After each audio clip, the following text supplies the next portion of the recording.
الرحمن الرحیم، میں ہوں ملک محمد علی، پروگرام بات سے بات ملک محمد علی کے ساتھ۔ تحریک انصاف کے حمایت یافتہ امیدواران جو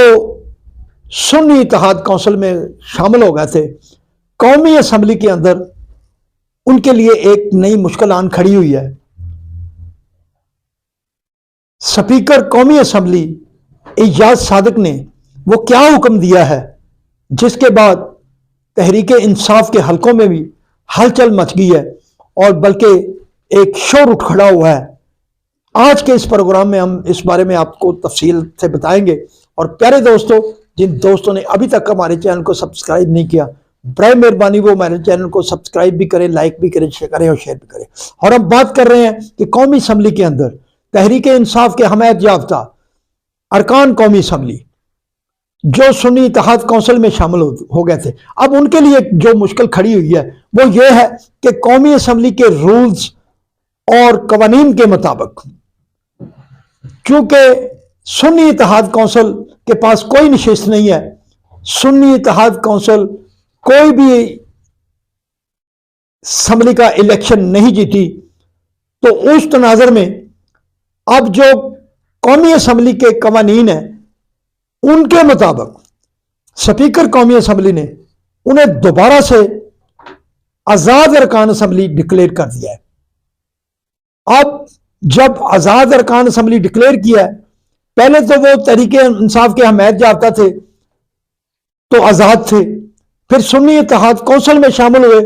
تو ایک جماعت کی چھتری انہیں مل گئی۔ اب جو رولز تھے ان کے مطابق، جو قومی اسمبلی کے رولز تھے، قوانین تھے، ان کے مطابق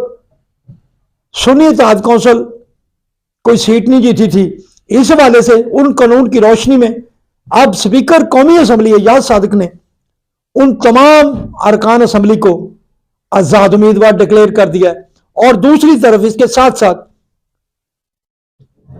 عمر ایوب کو اپوزیشن لیڈر بنانے کا بھی نوٹیفیکیشن جاری کر دیا، جو کہ تحریک انصاف کا سنی اتحاد کونسل کا ایک مطالبہ تھا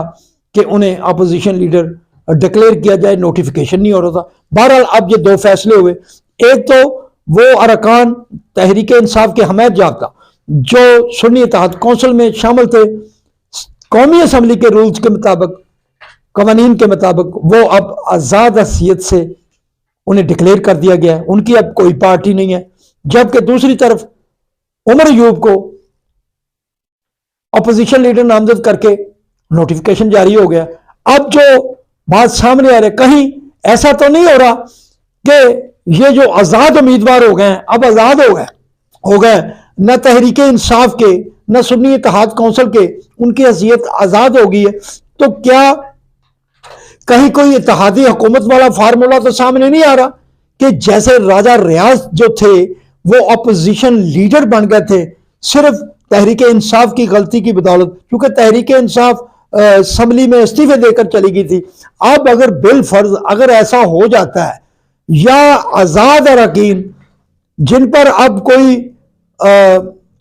ڈسکوالیفیکیشن کی تلوار بھی نہ ہو،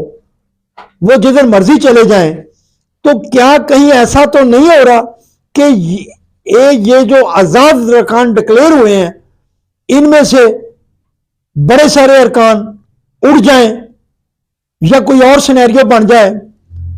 تو پھر یہ تحریک انصاف کے لیے ایک پھر نئی مشکل شروع ہو جائے گی کہ پہلے بھی کچھ دن پہلے سابق سپیکر قومی اسمبلی اسد قیصر نے کہا تھا، اب لگ رہا ہے ان کا بیان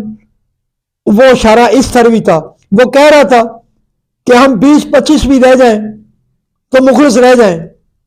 اب کہیں ان کی یہ بات سچ ثابت تو نہیں ہونے جا رہی، کیا انہیں خدشہ تھا اس بات کا کہ کوئی ایسا ہو سکتا ہے؟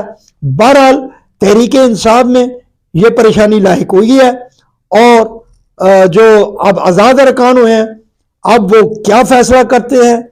بانی تحریک انصاف کے ساتھ یا ان کی پارٹی کے ساتھ جڑے رہتے ہیں بطور آزاد حیثیت سے بھی، یہ بڑی جلدی چیزیں واضح ہو جائیں گی عید الفطر کے بعد۔ بہرحال تحریک انصاف کے اندر اس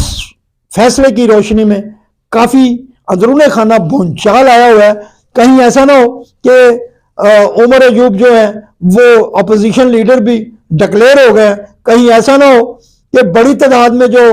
آزاد امیدواران ہیں وہ کہیں اور پرواز کر جائیں، یا آزاد حیثیت سے قومی اسمبلی کے اندر اپنا ایک بڑا گروپ ڈکلیئر کر دے۔ اور اگر ایسا ہو گیا تو پھر ہم سمجھ رہے ہیں کہ گوہر عمر ایوب کی جو اپوزیشن لیڈر کی نشست ہے وہ بھی خطرے میں پڑ جائے گی، کیونکہ اگر وہ بڑی تعداد میں دوسری سائڈ پر چلے گئے تو ہو سکتا ہے پھر وہی فارمولا ہے جو راجہ ریاض کی شکل میں آیا تھا، کیونکہ اگر ایسا ممکن ہو گیا تو یہ ہم سمجھتے ہیں کہ تحریک انصاف کے لیے بہت بڑا نقصان ہوگا۔ سلام پاکستان، سلام اوورسیز، اللہ حافظ۔